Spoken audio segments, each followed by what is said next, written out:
di mana Nabi mengingatkan kita, walaupun orang soleh banyak, walaupun orang baik banyak, walaupun orang taat banyak, tapi kalau ternyata kemunkaran merajalela, di mana-mana ada kemunkaran, tetap bala akan datang, tetap musibah akan datang, dan kalau sudah datang, tetap orang baik akan ikut kena. Inilah yang Allah firmankan dalam Al-Quran. Faqala ta'ala, wattaqu fitnatan la tusibanna alladhina zalamu minkum khassah wa'lamu annallaha syadidul iqab. Shadaqallahul azim. Allah nyatakan dalam Al-Quran, wattaqu, takutlah kamu sekalian, jaga kamu punya diri, fitnatan, dari fitnah, dari bala, dari musibah, dari malapetaka, yang kalau dia sudah datang, la tusibanna alladhina zalamu minkum khassah. Dia tidak hanya menimpa orang yang zalim saja di antara kamu. Tidak, Allah yang berfirman. Tapi orang baik juga akan kena, ya kawan.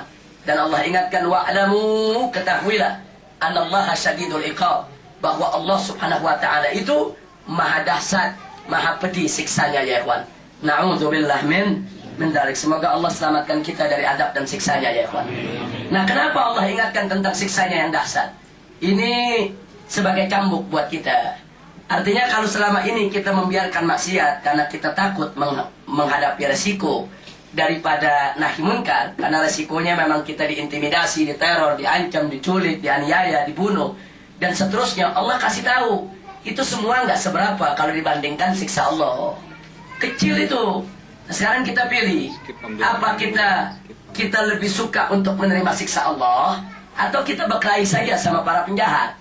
Nah, saya cuma ingin mengingatkan, kalau kita berkelahi dengan penjahat, kita masih punya harapan menang. Nah, belum tentu kita yang mati, bisa jadi dia yang mati. Tapi kalau kita berhadapan dengan siksa Allah, kita nggak bakal selamat, ya kawan. Nah, jadi artinya kenapa kita takut untuk menghadapi tantangan dari para penjahat, para bajingan, mereka yang suka berbuat kemungkaran? Kenapa kita takut? Mereka bisa pukul kita, kita bisa pukul mereka. Mereka bisa teror kita, kita bisa teror mereka. Mereka bisa aniaya kita, kita juga bisa hantam mereka kok. Mereka bisa bunuh kita, kita juga bisa bunuh mereka.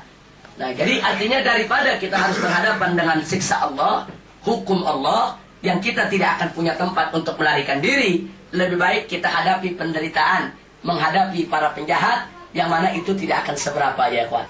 Nah, makanya Allah berfirman dalam Al-Quranul Karim, faqala ta'ala, wala tahinu fi ibtigha'il qawm in takunu ta'lamun fa innahum ya'lamuna kama ta'lamun wa tarjuna minallahi ma la yarjun.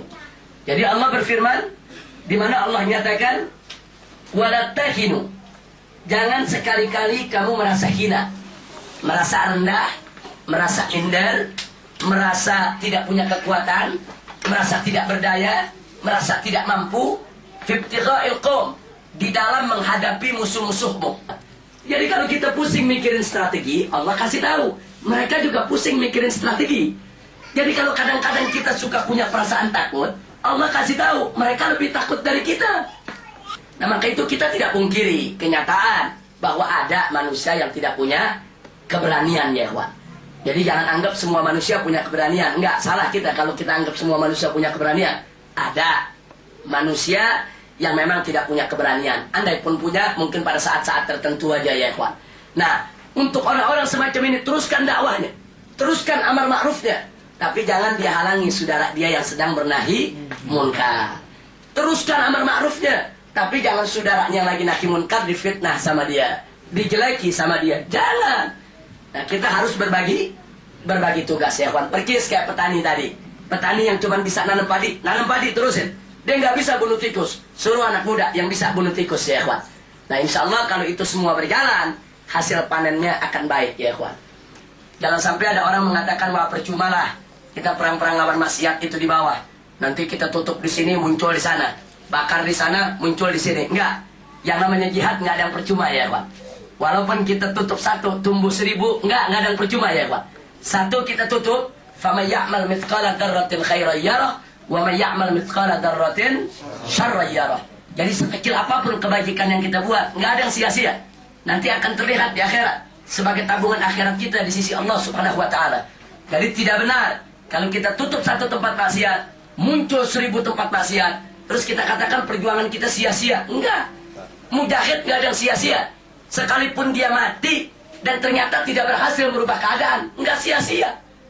Wah, kalau jihad dikatakan sia-sia, nggak ada mau jihad ya, Wak. Nah, jadi nggak ada kata sia-sia bagi jihad ya, Wak. Seorang mujahid, dia di penjara, nggak sia-sia. Dia dibunuh, nggak sia-sia. Walaupun perjuangannya di mata kita kelihatannya gagal, sebetulnya dia tidak gagal.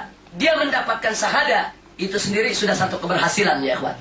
Nah, inilah yang bisa saya sampaikan.